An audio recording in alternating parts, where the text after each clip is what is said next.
అందరికీ praise lord. ప్రభువైన యేసుక్రీస్తు నామములో మీ అందరికీ శుభములు తెలియజేస్తా ఉన్నాం.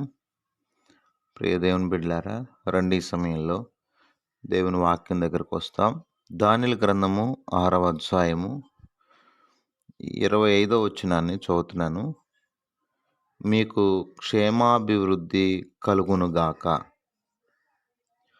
క్షేమాభివృద్ధి కలుగునుగాక. నిజంగా దేని బట్టి క్షేమాభివృద్ధి అంటే దేవుని బట్టి మాత్రమే మనకు క్షేమాభివృద్ధి కలుగుతుంది అని ఇక్కడ ఉన్న లేఖనాల ద్వారా మనకు అర్థమవుద్ది. దేవుని ప్రజలారా, దర్యావేషు అనేటువంటి రాజు నిజంగా ఎంత చక్కగా చెప్తున్నాడు చూడండి. అంటే దేవుని కొరకు ఒక వ్యక్తి నిలబడితే ఎంత దేవునికి మహిమో మనం చూస్తాం. దేవుని కొరకు సింహాల గుహలో వేయబడ్డానికి కూడా ఇష్టపడ్డాడు. అంటే దేవుని సేవించడం అంటే అన్నీ అనుకూలం ఉన్నప్పుడు సేవించడం కాదు. జీవం గల దేవుని సేవిస్తున్న దానియేలు అనుదినము నిత్యము ఆయన సేవిస్తున్న దానియేలు గారు, అర్థమైందా?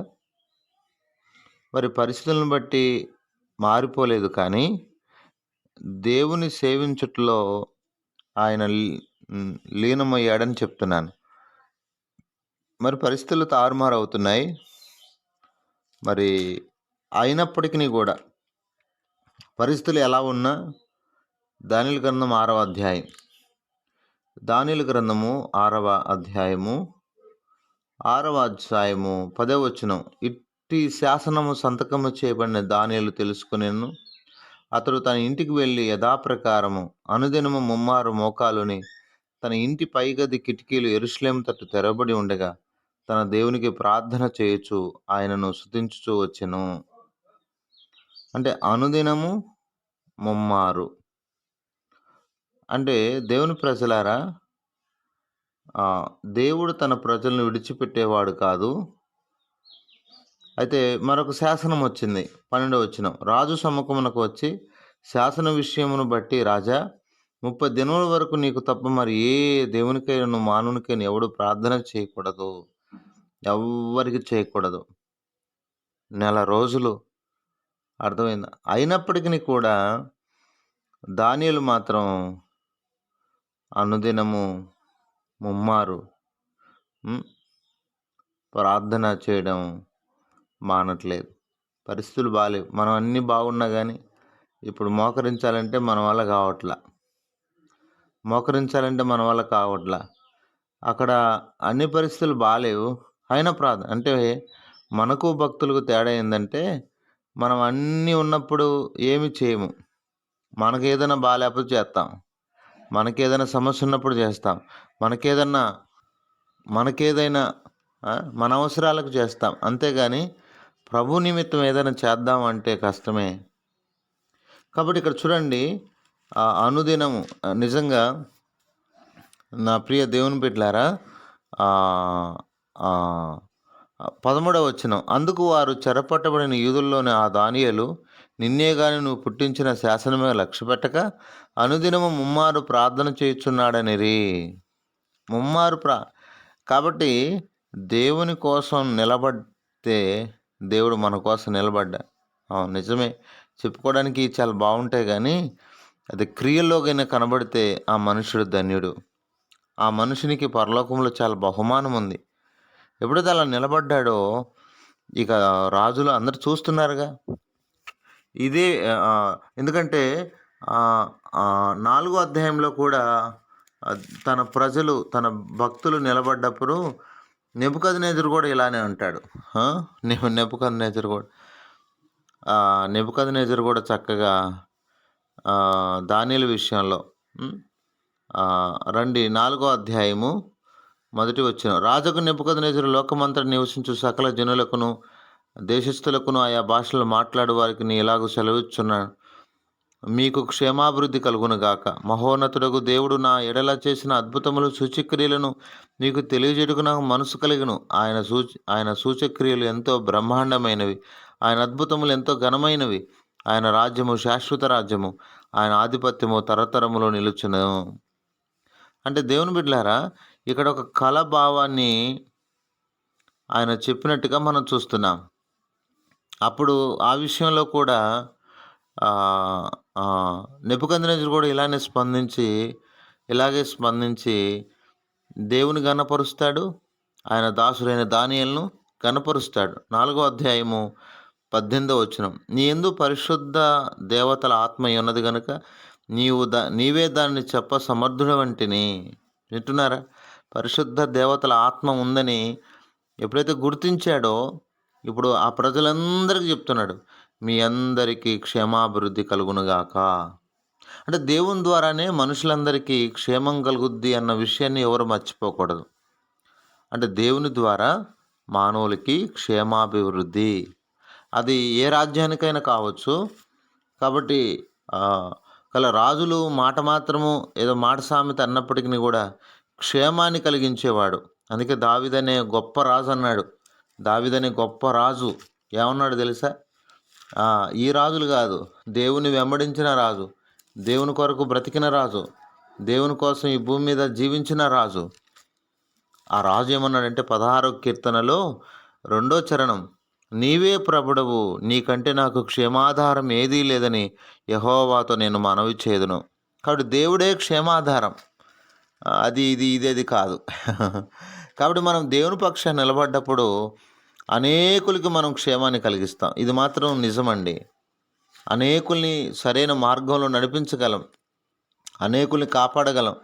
ఒక్కడు దేవుని కోసం నిలబడితే ఎన్ని కార్యాలు జరుగుతున్నాయి చూడండి. ఒక్కడు దేశాలే మారిపోతున్నాయి. మరి మనం ఇంతమంది ఉన్నా ఏం చేస్తున్నాం? అంటే అంత కమిట్మెంట్ మనలో లేదు. అంతగా దేవుని కోసం నిలబడేటువంటి పరిస్థితి లేదు. కాంప్రమైజ్ అయిపోతాం. పర్లేదులేండి, ఏం కాదులేండి, చేయకపోతే ఎలాగండి, అలా కదండి, ఇలా కదండి.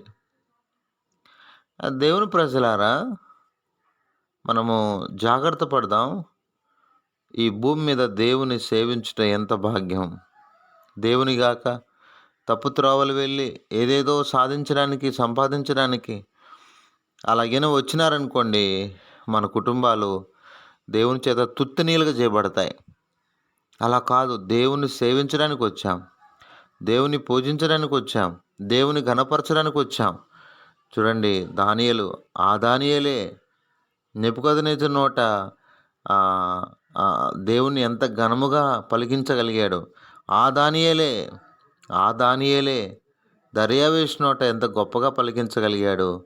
ఆ దానియేలే కోరేషు నోట. ఎందుకు చెప్తున్నానంటే, దేవుడు ఎంత ఘనమైన వాడు. తన దాసుని వాడుకున్నాడు. అందుకే ఎప్పుడైతే మనం దేవుని కొరకు నిలబడి వాడబడతామో అప్పుడు ఏం జరుగుతుంది? అపోస్తలుల కార్యంలో చూస్తే, మనం దేవుని కొరకు నిలబడితే, తన బిడ్డలు దేవుని కొరకు నిలబడితే ఏమవుద్దంటే క్షేమాభివృద్ధి. అర్థమైందా? క్షేమాభివృద్ధి కలుగుద్ది అనమాట. ఈరోజు క్షేమాభివృద్ధిని చూడలేకపోతున్నాం కదా.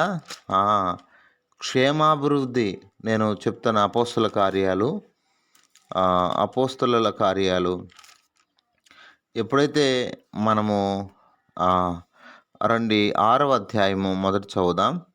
7వ వచనం, దేవుని వాక్యం ప్రబలమై శిష్యుల సంఖ్య యెరూషలేములో బహుగా విస్తరించెను, మరియు యాజకుల్లో అనేకులు విశ్వాసమునకు లోబడ్డారు. అంటే సంఘం ఏమవుతుందంటే దినదినము క్షేమాభివృద్ధి వైపుకు వెళ్తూ ఉంది. కారణం ఏంటి అంటే, వారు దేవుని వాక్యం కొరకు నిలబడ్డారు, దేవుని వాక్యాన్ని బోధిస్తున్నారు. దేవుని వాక్యాన్ని ఎప్పుడైతే బోధిస్తున్నారో సంఘం కూడా క్షేమాభివృద్ధి నొందుతుంది ఆత్మల పట్ల. 9వ అధ్యాయము 31వ వచనం, కావున యూదయ గలిలయ సమరయ దేశములందట సంఘము క్షేమాభివృద్ధి నొందుచు సమాధానము కలిగి ఉండెను. క్షేమాభివృద్ధి నొందుచు అంటే కట్టబడుచు. క్షేమాభివృద్ధి అంటే ఇక్కడ ఏం చెప్పండి? కట్టబడతా ఉంది. అంటే దేవుని కొరకు కట్టబడ్డమే క్షేమం అంటే. అర్థమైందా? ఇక్కడ దేవుని కొరకు ఆత్మలు కట్టడం ఆ దేవుని పక్షాన్ని నిలబడడం, దేవుని ఘనపరచడం. అర్థమైంది దేవుని బిడ్డలారా? అంటే దేవుని కొరకు ఆత్మలను కట్టాలి మనం. దేవుని కొరకు ఆత్మలను సంపాదించాలి. కాబట్టి క్షేమాభివృద్ధి అంటే ఏంటి? మనము మన పిల్లలు పచ్చగా ఉండవని అర్థం. అనేక ఆత్మలను మనం కట్టగలగాలి. అనేక ఆత్మలు, అనేక హృదయాలను దేవుని వైపు తిప్పగలగాలి. ఒకే ఒక్కడు. చూడండి, ఇన్ని సంస్థానాలు. కాబట్టి ఒక్కడే నెబుకద్నెజరు నోట పలికించాడు దేవుని గొప్పతనాన్ని. ఆ ఒక్కడే ఇప్పుడు దర్యావేషు నోట కూడా పలికిస్తున్నాడు. ఏమని పలికిస్తున్నాడు? నా రాజ్యములోని సకల ప్రభుత్వముల యందును నివాసులు దానియేలు యొక్క దేవునికి భయపడుచు ఆయన సముఖమున వణుకుచుండవలెను. ఆయనే జీవంగల దేవుడు, ఆయన యుగయుగములుండువాడు. ఆయన రాజ్యము నాశనం కానేరదు. ఆయన ఆధిపత్యము తుదమట్టున ఉండవలెను. ఆయన విడిపించువాడు, రక్షించువాడను, పరమందును భూమి మీదను సూచక్రియలను ఆశ్చర్యక్రియలను చేయువాడు ఆయనే. సింహముల నోటి నుండి ఈ దానియేలు రక్షించనని రాయించెను. ఈ దానియేలు రక్షించెను. ఈ దానియేలును క్షేమంతో నింపెను. ఈ దానియేలును కనికరించెను.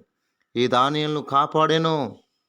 మరి దేవుడే మనల్ని, మన కుటుంబాలకు క్షేమాన్నిచ్చి అనేక ఆత్మల కట్టుటకు ఆయన కృపనిచ్చి క్షేమాభివృద్ధిలో మనల్ని ముందుకు తీసుకెళ్ళను గాక. రండి ప్రార్థన చేసుకుందాం. పరిశుద్ధమైన తండ్రి, కృపగలిగిన దేవా, కృపాసత్య సంపూర్ణుడ, మీకు స్తోత్రాలు. ఈ సమయంలో సన్నిధికి వస్తున్నాం, ఈ సన్నిధిలో ప్రార్థన చేస్తున్నాం. మా ప్రియ తండ్రి, ఆయన నా ప్రభువా క్షేమాభివృద్ధి కలుగును గాక. అనేకులకి క్షేమాభివృద్ధి, నిజంగా అలాంటి క్షేమాభివృద్ధిలో మేము కూడా అనేక ప్రాంతాల్లో, దేశంగాని దేశంలో, ప్రాంతంగాని ప్రాంతంలో దానియేలు క్షేమాభివృద్ధి పొందుతూ వచ్చాడు. మేము కూడా ఈ భూమి మీద క్షేమాభివృద్ధి పొందుతూ అనేక ఆత్మలు కట్టడానికి మీరు మాకు సహాయం చేయమని ప్రార్థన చేస్తున్నాం. దయగల తండ్రి, ఐజయ్ గారి కొరకై హార్ట్ ప్రాబ్లంతో హాస్పిటల్లో ఉన్నాడు. మీ దాసునికి మంచి ఆరోగ్యాన్ని మీరు దయచేయమని ప్రార్థన చేస్తున్నాం. ఈ విధంగా గర్భిణీ స్త్రీలు కూడా ఉన్నారు, వారి కొరకు ప్రార్థిస్తున్నాం. మరి కనికరించండి నాయన. నా ప్రభా జ్ఞాపం చేసుకోండి. రవీంద్రనాథ్ రెడ్డి గారి కొరకు ప్రార్థన చేస్తున్నాం, వారి కుటుంబం కొరకై మీరు కనికరించి కృప చూపండి. ఆయన సాయం చేయండి. చెల్లి శారా కుటుంబాన్ని ఆయన, తను కూడా సుఖమైన ప్రసవాన్ని సిద్ధపరచండి. ఆయన కనికరించండి తండ్రి. మరి జాన్సన్ హదస్స వారి వివాహ విషయంలో కూడా మీరు జ్ఞాపం చేసుకుని, రాజారావు గారి ఆరోగ్య విషయంలో కూడా మీరు కృప చూపమని ప్రార్థన చేస్తున్నాం. గొప్ప దేవ, మీ కొందనాలు. ఈ విధంగా ప్రియులందరినీ కూడా మీ కృపగలిగిన హస్తాలకు అప్పగిస్తున్నాం, మీ దయగలిగిన హస్తాలకు అప్పగిస్తూ ఆయన చక్కని ఆరోగ్యాలు, క్షేమాన్ని మీరు దయచేయవలసిందిగా ప్రార్థన చేస్తున్నాను. గొప్ప దేవ, మీకు ఎంతో వందనాలు. అద్భుతములు చేయవాడ మీకు స్తోత్రాలు. సహాయం చేయమని, మీరే కనికరించమని, మా ప్రియులందరినీ కూడా క్షేమాభివృద్ధిలో ముందుకు తీసుకుని వెళ్ళమని యేసు పరిశుద్ధ నామంలో ప్రార్థన చేసి అడిగి వేడుకొనుచున్నాము తండ్రి. ఆమెన్.